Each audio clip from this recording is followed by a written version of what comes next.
Qin Yichen hampir ditelan oleh gelombang kemarahan, dan ada monster yang tak terhitung jumlahnya meraung di telinganya. Yang membuatnya semakin putus asa adalah bahwa Wen Qing, dua tetua umat manusia, dan leluhur kedua Kaisar Qi, tampaknya di depan Kaisar Setan Seribu Wajah, mereka hanyalah semut. Tanda seru.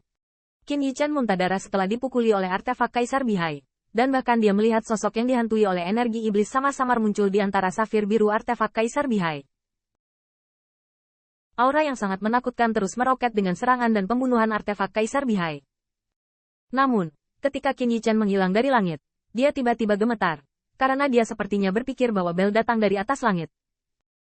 Bel berbunyi dengan sungguh-sungguh dan sungguh-sungguh, memperingatkan segala usia, seolah-olah itu datang dari jauh, melubangi segalanya, dari ketidaktahuan dan ketidaktahuan awal, menjadi menusuk dan menyegarkan. Ledakan. Belnya berbunyi lama sekali. Bel berbunyi secara horizontal dan horizontal, tanpa diduga membuat senjata Kaisar Bihai berdiri di udara. Bahkan dewa yang ingin menemukan nyawa Qin Yichen dan mencabik-cabik mayat tangan dan kaki tingkat pertama masih membeku di tempatnya. Hanya Kaisar Setan Seribu Wajah, tentakel jatuh, tampak sangat menyakitkan, seperti dering lonceng, mengguncang darah iblisnya, hampir meledak. Ini adalah Cao Haozong. Qin Yichen tiba-tiba mengangkat kepalanya, dan seperti yang diharapkan, dia melihat lonceng emas suci kuno tergantung di langit, dan bayangan yang indah menghantam bel kuno, mengguncang suara bel. Bayangan yang indah dan tanpa celah, berdiri dengan bangga selama 9 hari, dengan penampilan tak tertandingi, membuat Qin Yichen merasa sangat akrab. Bukankah ini Longwaner yang sama yang pergi ke alam jiwa naga bersamanya?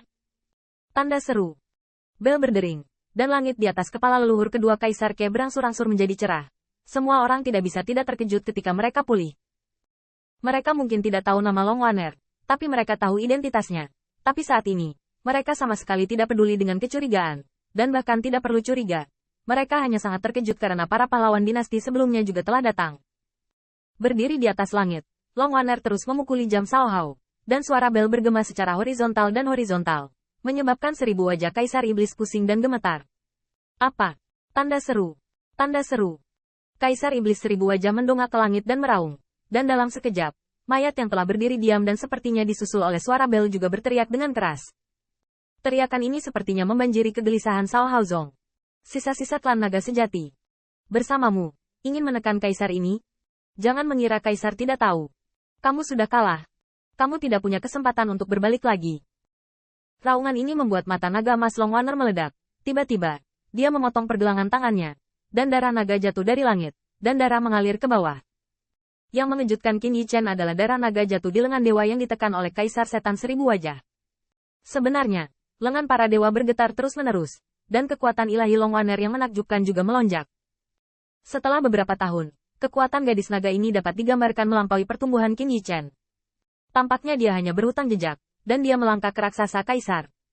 Dan kekuatan gadis naga dengan darah murni ini di luar imajinasi Qin Yichen. Melihat darah naga itu menetes, lengan dewa itu berangsur pulih.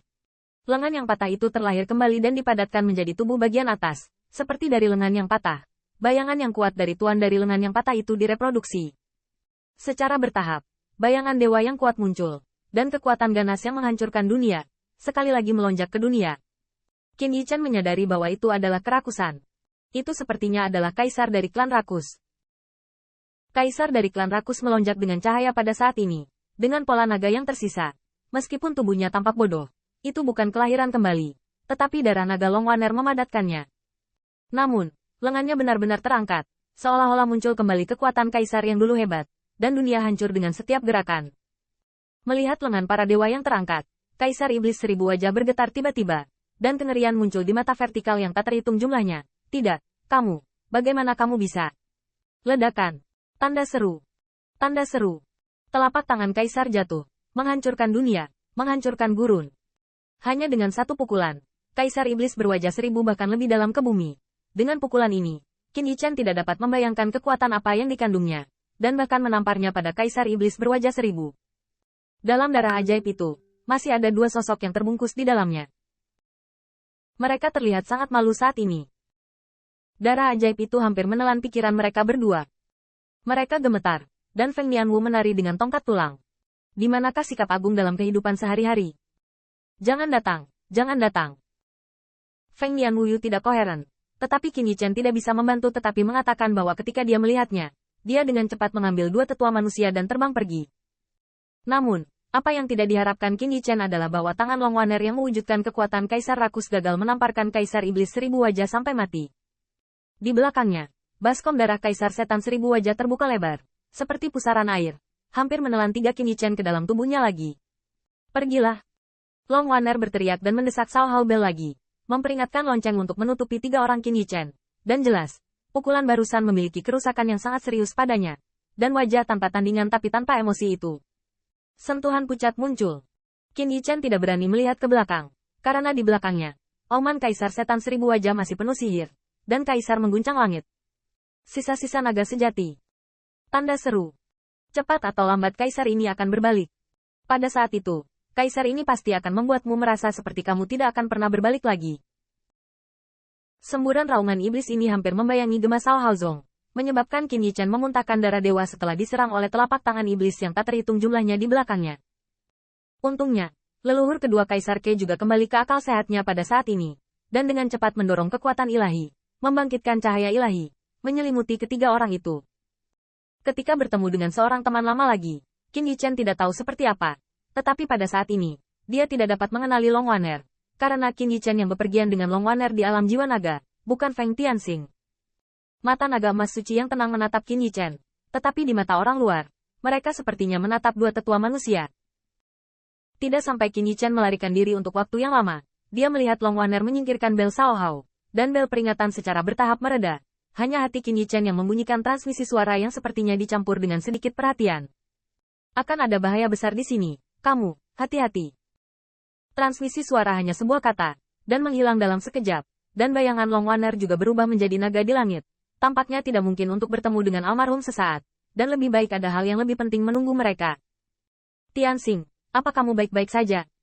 Qin Yichen tidak menyempitkan pandangannya sampai dia melihat Long Wanner pergi. Dia masih baik-baik saja, dan artefak Kaisar Bihai tampak tenang lagi dan terbang ke arahnya. Namun, meskipun leluhur kedua Kaisar Ke mengajukan pertanyaan, dia masih terkejut, dan Ke Tiangxuan masih menjaga lentera sampai dia berlumuran darah iblis. Ke Yuheng semakin gemetar sambil menunjuk lengannya, dan melihat lengannya terkoyak seperti cakar yang tajam. Mengerikan, baru saja aku melihat Tianxing kau kehilangan satu tangan, dan kau ingin melepaskan lenganku.